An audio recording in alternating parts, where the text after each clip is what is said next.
sé que me extrañas cada día. Si perdió el amor, lo siento, fue mala mía. Si fuera un cuento de fantasía, te llevaría a un paraíso y te besaría. Pero look at me, what in talking in Spanish. Hello and welcome yet again to another episode here at the Cardboard Cave podcast. And today we're going to go ahead and dive into this past weekly MTG and talk about the changes in the bracket system for Commander. And not only that, the cards that have been added and removed from the Game Changer list, and give our opinions in this. As well, the fact that each bracket will have like a turn-based system on the way that they determined which each one of them. So before I go ahead and present our host, I do got to remind you guys, hey, don't forget to hit the like button, comment below, and if you have not yet subscribed to our YouTube channel, go ahead and subscribe to Cardboard Cave Podcast for more content your way. Let it be from TCG, board games, and much more. Especially if you guys just are interested in just hearing personal rants on personal, I think, things from the community. There is already the first episode of solo rant of myself talking about Universe Beyond. So check it out. Comment below if what are your thoughts in Universe Beyond. And nothing. Let's go ahead and move forward with today's episode. That we have the one and only, our favorite director, Ale. Hi, what's up? How are you doing, Ale? Good. Ready to talk about sweet game changers. Sweet game changers. It's a couple. You know, the funny part is that I totally forgot. Like always, I think that this is something that people should learn. This used to happen in the movie guy. So whenever you don't have everything done, that means it's going to be a good episode. Oh yeah, for sure. So Ale, so in this past, today, Wednesday, the weekly MTG released and announced a couple of changes to the Game Changers, and as well an updated updates on the bracket system, on the beta bracket system. Yep. And the most interesting thing is that they have at last posted CEDH officially. Yes. In their bracket system. Yes. It's no longer high power or super power or whatever. It's actual CDH. Exactly. It's actual CDH. Yes. So, and as well, they did post it like names on the brackets. Yes. So we have them right here, guys. We're gonna go with each one, give our opinion, and move to the next one. So sure. I'm gonna take the first one. Sure. So bracket 1, exhibition. So player expect decks to prioritize a goal, theme, or idea over power. Rules around card legality or viable commanders to have some flexibility depending on the pod. Win conditions to be highly thematic or substandard. Gameplay to be an opportunity to show off your creations. Then this is what I explained at the start. So generally, you should expect to be able to play at least 9 turns before you win or lose. So they have like this type of like idea on how you will win on each bracket or the turns that you're going to take. So my thoughts: exhibition, precons, or precon plus. I think that's what exhibition is. Obviously, as well with theme, I think that it's something that we can touch bases remember when Final Fantasy released their commanders, that we were like, oh, I want to build me personally, I want to build a Yuna commander. That's all the summons from Final Fantasy. That's the theme. You mentioned that you wanted to build one for Final Fantasy X. Yeah. That's a theme. So I think that this is just for, every player that is like either starting, or they were like, hey, I built this bear commander and I want to test it out. all the bears. I think the exhibition, well, if I remember correctly, last time they sort of softly introduced all the bracket systems. I remember that they mentioned that bracket 2 was essentially precon level, and actually they took out the precon in the name. So now bracket 2, which I'm going to talk about, is core. I still think exhibition is for like very janky type of decks. Like Yeah. I want to make a deck where it's all like shares. You know, there's no shares in Magic yet, but I want to make a deck that's all shares. I want to make a deck that's all planets, and probably it's going to be very difficult, very janky, probably not very efficient. And it says here you need to take 9 turns to win, and if you do, it has to be like thematically kind of like connected to your deck. So it has to be like very, like it says there, it's highly thematic or substandard. So even precons, especially, it's funny that you mentioned Final Fantasy X, because the Final Fantasy X precon actually has an infinite combo, a 3-card infinite combo you can technically do in, not consistently, but you can technically do it in like turn 3 or 4. So even that one's kind of high power. And the reason why, we're going to talk about that in bracket 2, the reason why they kind of took out the precon in the bracket 2 and just said now it says core, is because they realized that not all precons are created equal. So at least for this bracket system, exhibition, for me, it just means like true jank. Like whatever jank idea that you don't have enough pieces to make, that's what you kind of do. And if you have like a janky like 15 card combo, that's kind of where that type of deck goes in like the exhibition category. So But I bracket like, 1 is exclusively for Chris. oh yeah, for sure. What I like, and all these brackets now have it, is that they tell you like they're very specific about how many turns it takes to win. It needs to be in a consistent way. Like it's not like, oh, I did it once in turn 9, so it means this exhibition. No, it consistently needs to win by at least turn 9 or more. So if it's doing that on a consistent basis, then you have like an exhibition type deck. Mm-hmm. So yeah. Okay, so going into bracket 2, players expect decks to be unoptimized and straightforward, with some cards chosen to maximize creativity and or entertainment. Win conditions to be incremental, telegraphed on the board, and disruptible. Gameplay to be low pressure with an emphasis on social interaction. Gameplay to be proactive and considerate, letting each deck showcase its plan. Generally, you should expect to at least be able to play 8 turns before you win or lose.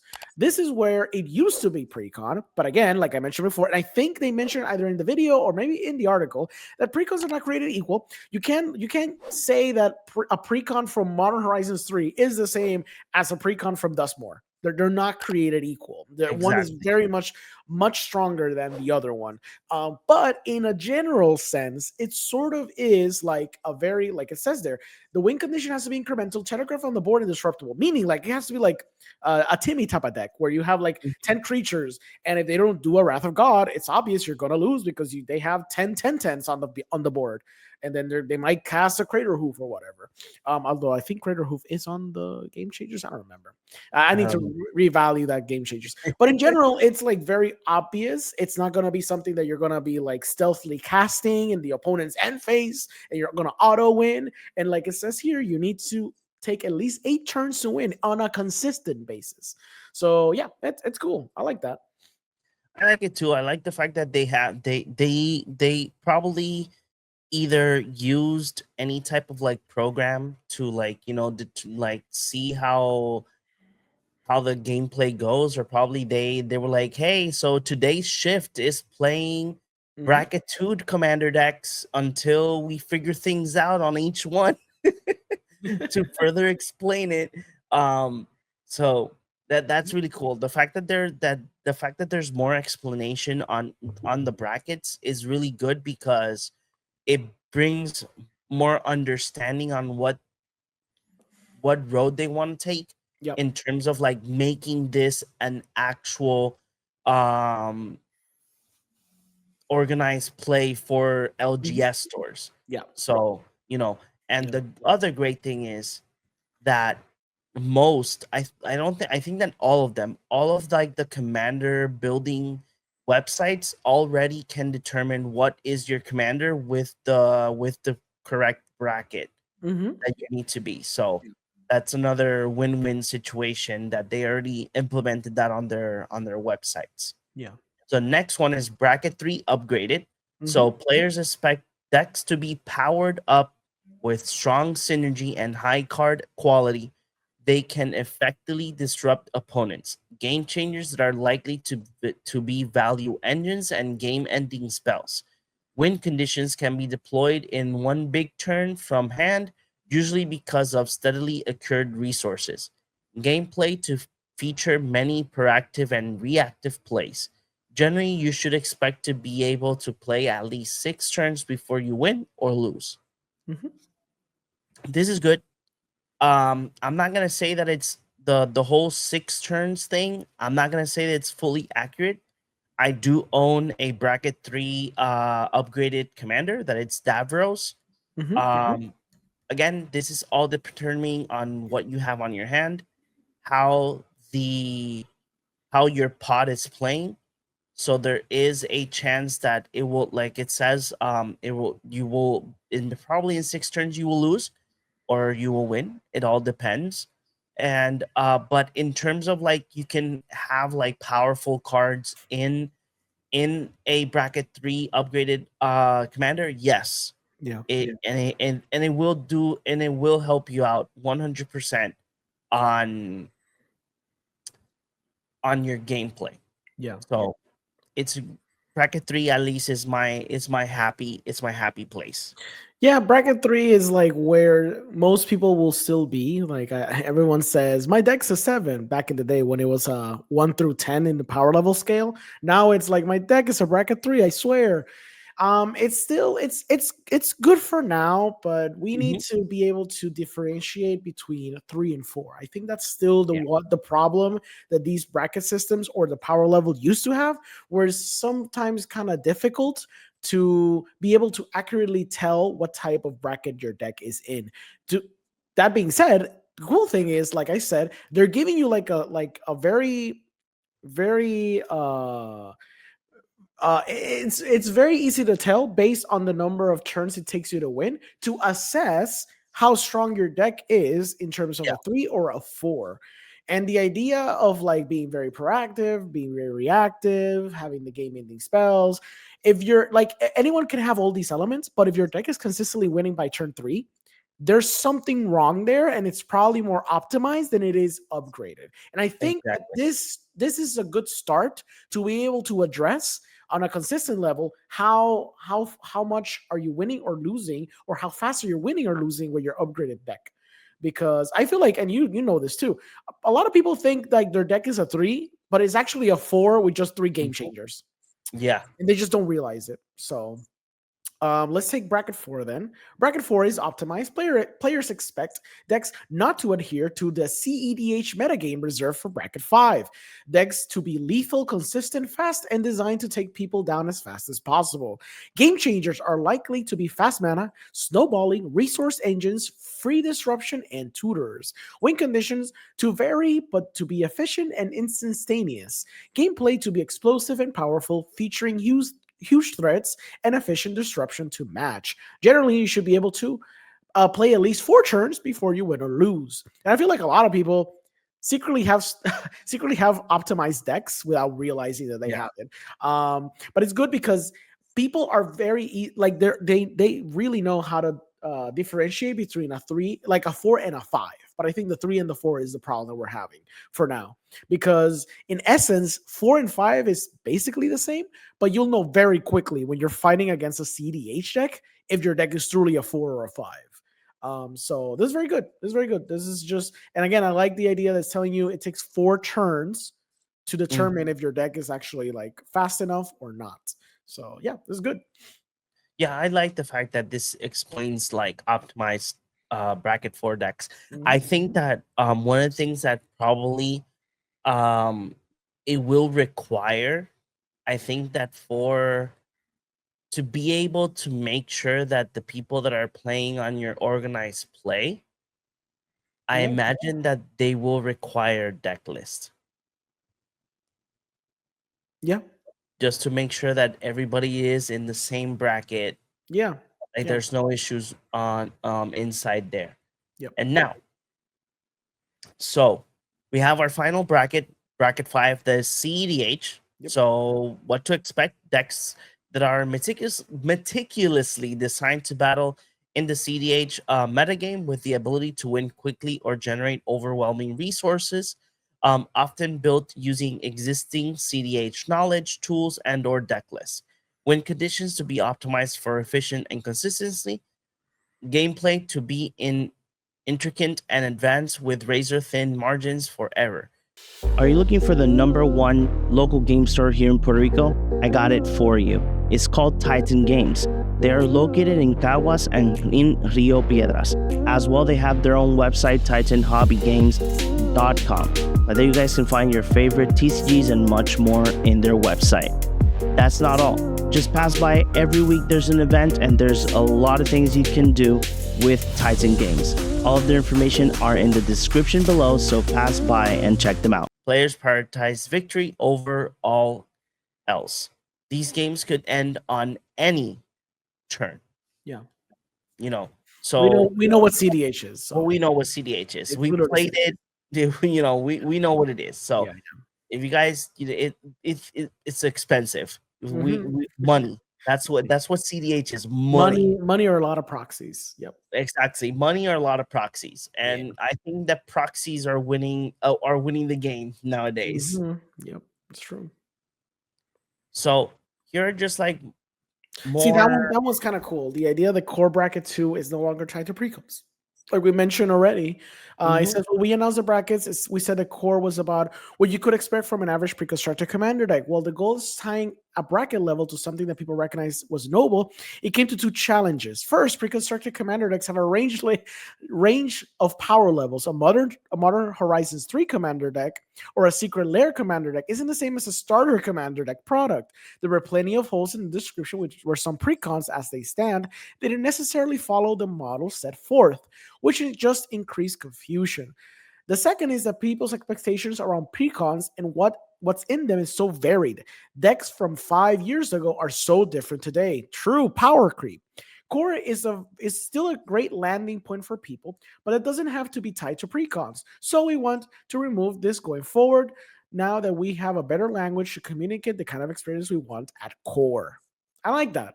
Because it's true. Like sometimes I will have a level 2, but it technically wasn't a precon. And then I always thought of the idea that all precons were not created equal, especially the ones we've seen as of like recent. Some of the Modern Horizons ones, but even like the Final Fantasy ones. 2 of them are really strong. Right? Out of the box, they're really strong. So yeah. Yeah. And that's good. That's good that they did this, because the fact that, you know, a lot of people like, hey, I bought this Secret Lair commander deck. Yeah. And then you're like, I wasted $200 and it's not that powerful, because then the $50 commander deck whoop my butt, because why not? Yeah. Okay, let's see. The tutor restriction is a good idea too. I don't know if you want to talk about that for a second. Sure. Tutors, removing tutor restrictions. Before we had a lot of tutor restrictions. Tutors increase consistency and risk homogeneity by making games play out the same. When we were building the original bracket system, we put the in guide rails around tutors at the first 3 brackets, citing few tutors.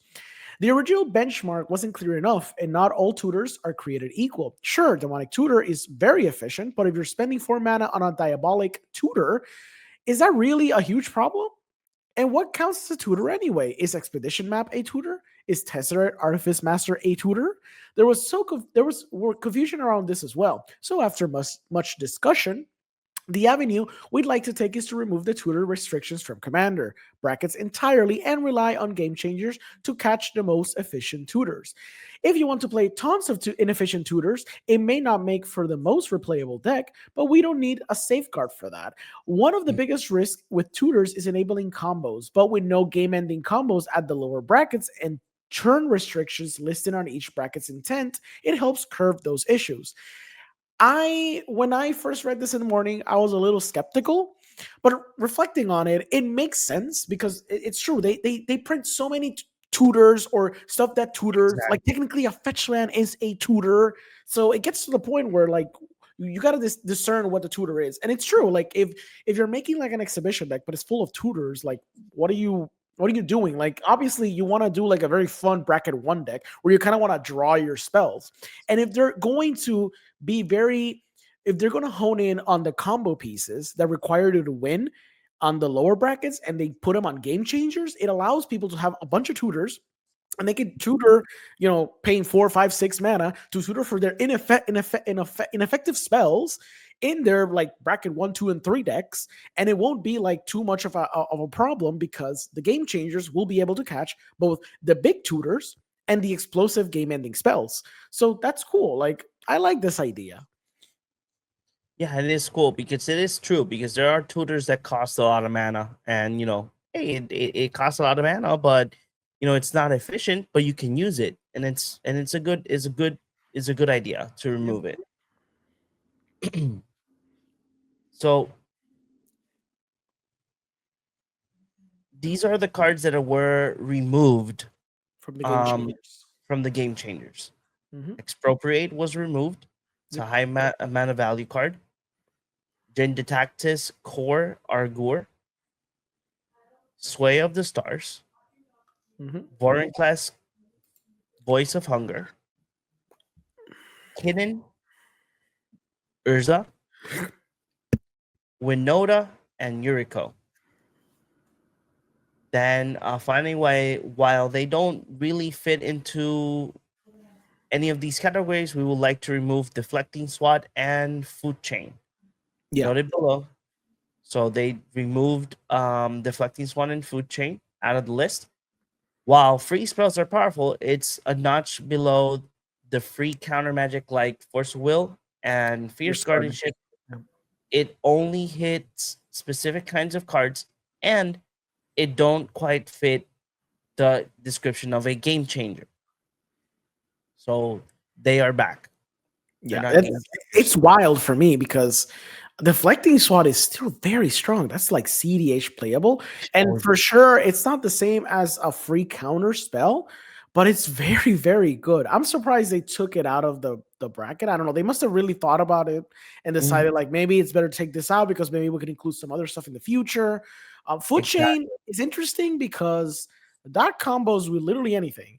So it's sort of interesting that they took it out of the bracket system and the game changer system. So I don't know. It says that it doesn't cause, it doesn't risk causing trouble in the lower bracket anywhere. I guess. Maybe we'll see. We'll see. It'll be interesting. Yeah. Here are some cards that remained on the list and are worthy mentioning. So we have Consecrated Sphinx, Coalition Victory. Yep. Panoptictic Mirror. Yep. Makes sense. Those are the ones. Yep. And now these are the normal game changers list. Yeah. The ones that we already know. Yep. The ones that we already know. And the ones that we are still how do you call it? Oh, this is like suffering. We're still suffering a couple of the cards, but it's fine. Oh, for sure. So now we have like the summit discussion. So the future cards they might touch on. Today I want to mention some of the solicit feedback. There are 4 main things today. So the first is Ristic Study. Yeah. Soul Ring. The second is actually Soul Ring is not in the list. No. It's using it as an example. So we have Faustus Oracle. Is the second one. Yep. Is there a third one? I don't think so. I think it's I think you skipped a few. You gotta go up a little bit, I think. Oh, this was one of them that so Rinths could go into a white deck. I think they're talking about hybrid mana. So the third thing is we discussed there's a lot of if there should be another bracket. So it's 4 things they discussed. First is banning 2 cards. Is Ristic Study and Thassa's Oracle. Ristic Study, they're not gonna ban it because they deem it kind of iconic of the format, sort of like a Soul Ring. Because even like for casual commander, people use it. But you know, people get upset of paying the 1. But it's not like it's not gonna win you any games unless people are very responsible by not paying the 1. The second is Thassa's Oracle, and I would assume eventually people are gonna keep discussing it because it's a very high effective combo. It's sort of like Protein Hulk. Protein Hulk was obviously banned because people, were saying like it auto wins you the game. So, and then the other 2 things they discussed was the hybrid mana. because hybrid mana could be included, I believe, as the color identity of the creatures. And the other thing, I don't remember what else to discuss. So it was hybrid mana and the adding another bracket, which I think is silly. I think we're fine at 5. Yeah, we're fine at 5. Yeah. We're fine at 5. We Yeah. don't need more. We don't No, need we more. don't need more. And if they want more, it's only because they still can't differentiate between a 3 and a 4. I think that's literally the only problem they're having. I really do think that this is a good step for the commander format to be at last added to like organized play in your local game store. Like that people like that stores can use the companion app to make these events. And I think that it will help out. I think it will help out a lot more for LGS to be able to reach more goals, like if they want to be like WPN premium or something like that. Being the fact that probably they have, let's say, 200 players or 110 players playing in a CDH event, you know, it will help them out so much because Ale and me know, you know, CEDH is such a popular format.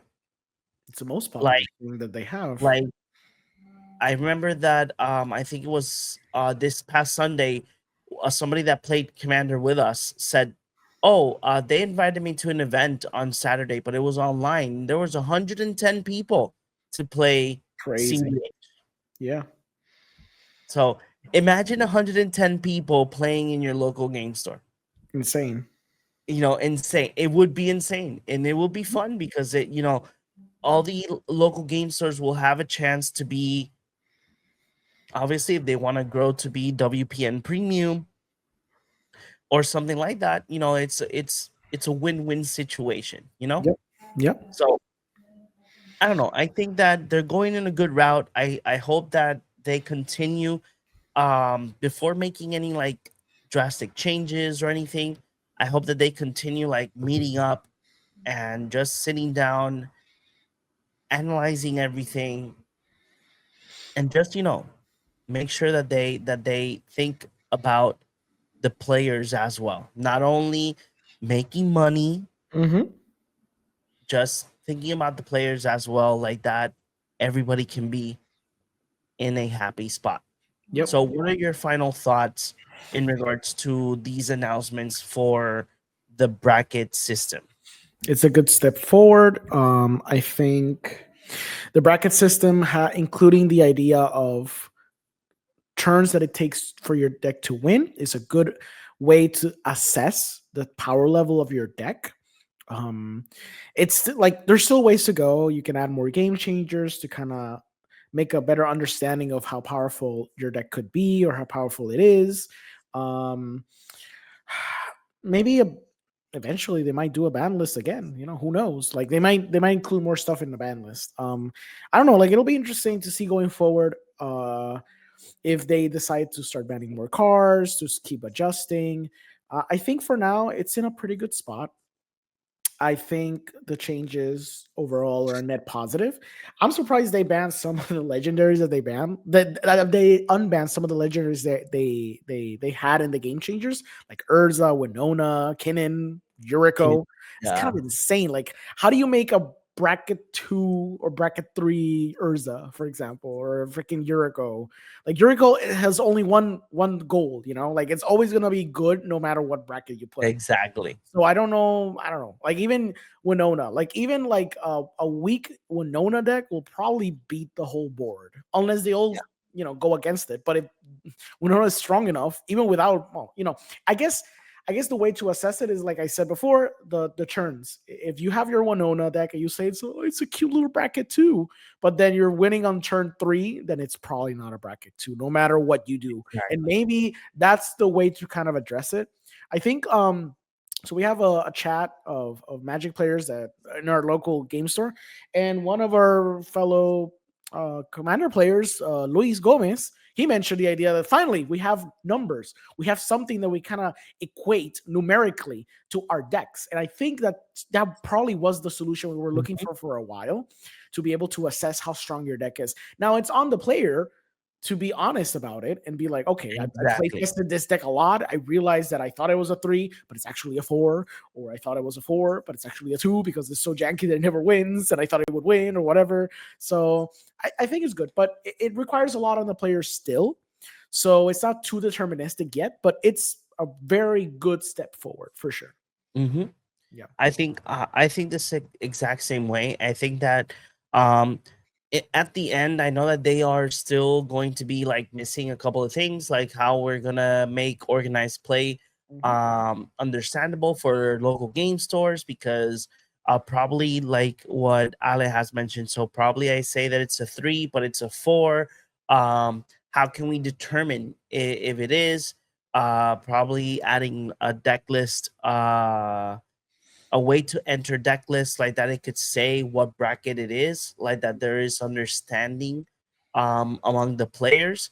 Mhm. Obviously it will, at the end of the day, like Ale said, it all determines on you, because it could be a bracket 3 but then it could be optimized, Yep. or it could be a bracket 2 and it could be a bracket 3 commander. Mhm. So it at the end of the day, it all depends on you as well. But Mhm.